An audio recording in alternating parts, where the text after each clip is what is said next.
go. This also come in a 1977 Chevrolet WRECKER. Now, I can remember these things running around in the 80s a lot. This was the WRECKER to have.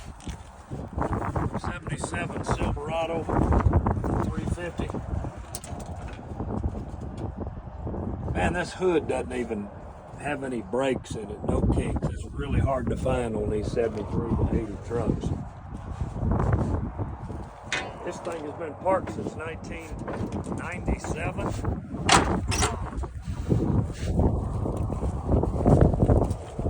This one is an automatic truck, but this thing really has a beautiful cab, really nice interior, tilt wheel.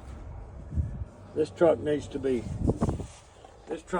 made to go again, I can tell you that. It's just too solid to break down.